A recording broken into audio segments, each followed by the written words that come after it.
Hello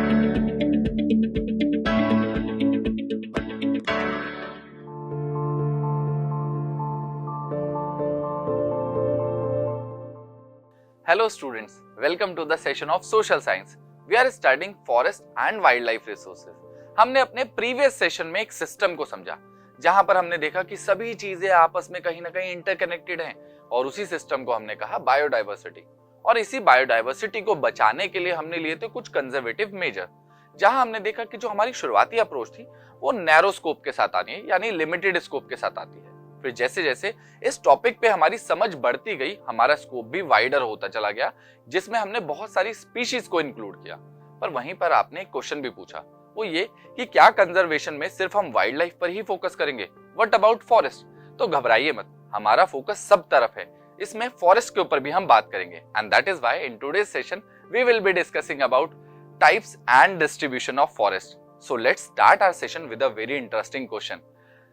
Did you know that India is home to over 90,000 of species of animals and also more than 45,000 species of plants?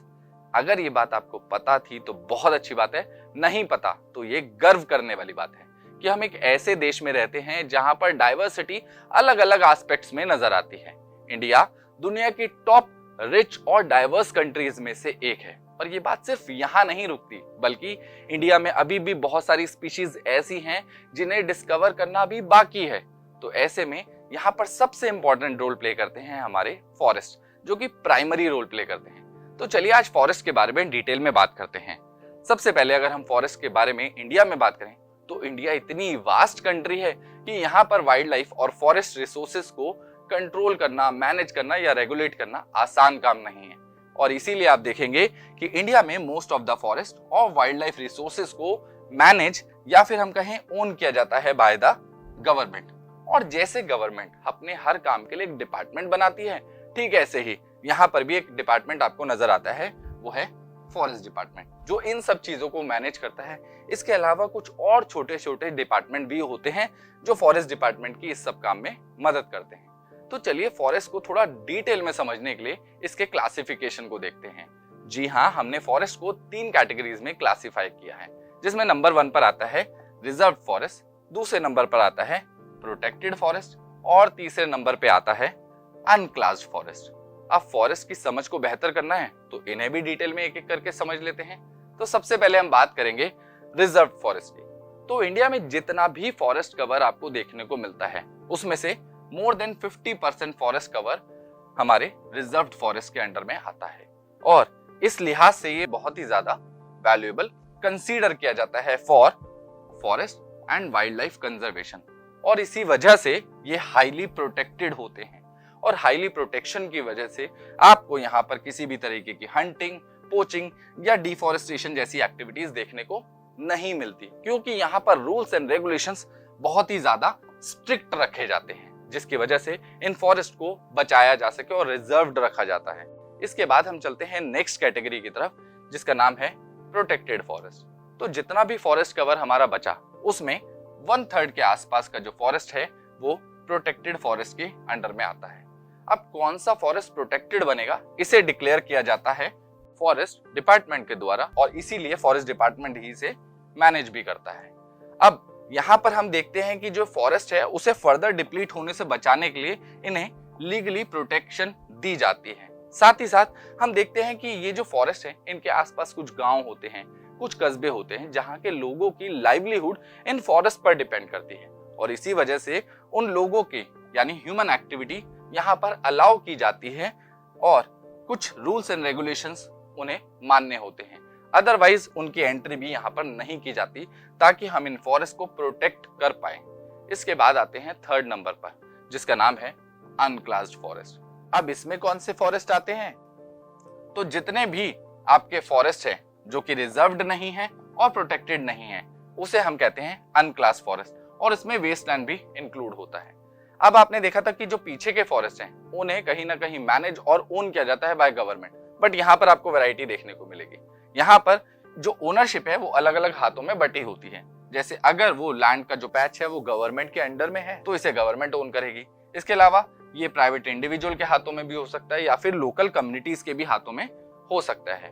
और इसी वजह से आप देखेंगे कि यहाँ पर जो रूल्स एंड रेगुलेशन होते हैं वो बहुत ज्यादा स्ट्रिक्ट नहीं होते और इसी वजह से they are more prone to over use and degradation. तो ये थी वो 3 कैटेगरीज, पर इसके अलावा एक और चीज है जिसके बारे में हमें फोकस करना है और वो है हमारा परमानेंट फॉरेस्ट स्टेट। ये क्या होता है? अगर हम रिजर्व्ड और प्रोटेक्टेड फॉरेस्ट को आपस में जोड़ दें तो हमें मिलता है परमानेंट फॉरेस्ट स्टेट। अब ये किस काम के लिए होता है? इसको मैनेज किया जाता है 2 पर्पस के लिए। पहला है आपका टिम्बर प्रोडक्शन और दूसरा है हमारा कंजर्वेशन। तो ये थे हमारे फॉरेस्ट। तो आई गेस आपको फॉरेस्ट अब धीरे धीरे समझ में आ गए हैं। अब बारी है इन्हें मैप पर मार्क करने की। तो जितनी भी कैटेगरीज को हमने फॉरेस्ट देखे उन सभी को हमें मैप पर मार्क करना है। अलग अलग स्टेट में कितना फॉरेस्ट कवर है और उसमें कौन सी कैटेगरी के अंदर कौन सा आता है, इसे हम मैप पर मार्क करते हुए देखेंगे। तो चलिए मैप की तरफ चलते हैं। सबसे पहले हम बात करेंगे उन स्टेट्स की जहां पर जो फॉरेस्ट कवर है उसके अंदर सबसे ज्यादा जो कवर आता है वो रिजर्व फॉरेस्ट का आता है। तो चलिए उन स्टेट्स के बारे में बात करते हैं। यहाँ आपको देखने को मिलेगा जम्मू कश्मीर, आंध्र प्रदेश, उत्तराखंड, केरला, तमिलनाडु, वेस्ट बंगाल और महाराष्ट्र। ये वो सभी एरियाज हैं जहां पर आपको highest forest cover reserve forest के तौर पे देखने को मिलता है। अब हम चलते हैं अपनी सेकंड कैटेगरी की तरफ, जहां पर जो फॉरेस्ट कवर है उसमें हाईएस्ट कवर प्रोटेक्टेड फॉरेस्ट का है। तो ये कौन कौन से इलाके हैं? वो हैं बिहार, हरियाणा, पंजाब, हिमाचल प्रदेश, उड़ीसा और राजस्थान। लास्ट में हमें जो अपनी थर्ड कैटेगरी है जो है अनक्लास्ड फॉरेस्ट, वो हमें देखने को मिलती है नॉर्थ ईस्टर्न स्टेट्स में, पार्ट ऑफ गुजरात में। अब यहाँ पर एक मजेदार बात यह है कि इन्हें मैनेज किया जाता है largely by the local communities. इसके बाद लास्ट हम चलते हैं मध्य प्रदेश की तरफ। मजेदार बात तो यह है कि मध्य प्रदेश में 75% of its forest area is permanent forest और इसी लिहाज से ये लार्जेस्ट एरिया बन जाता है परमानेंट फॉरेस्ट का। अब आपको फॉरेस्ट की अलग अलग कैटेगरीज समझ में आ चुकी हैं, आप उन्हें मैप पर भी मार्क कर चुके हैं। अब आता है हमारा टास्क। टास्क बहुत ही अमेजिंग है। टास्क क्या है? आपको क्रिएट करना है फिजिकल या कोई भी डिजिटल मैप इंडिया का जिसमें आप डिस्ट्रीब्यूशन दिखाएंगे रिजर्व्ड, प्रोटेक्टेड और अनक्लास्ड फॉरेस्ट का। अब इसके लिए आप चाहे तो कलर कोडिंग कर सकते हैं या फिर आप पैटर्न का इस्तेमाल कर सकते हैं। इसके अलावा आपको यह भी करना है कि इन तीनों कैटेगरीज को डिफरेंशिएट करना है और इसी के नीचे प्लेस करना है ताकि कोई भी आसानी से इसे समझ सके और इसको आप अपने क्लास में ले जाकर डिस्प्ले भी कर सकते हैं। मैं आपसे मिलता हूं इसके नेक्स्ट सेशन में। Till then keep learning and keep smiling.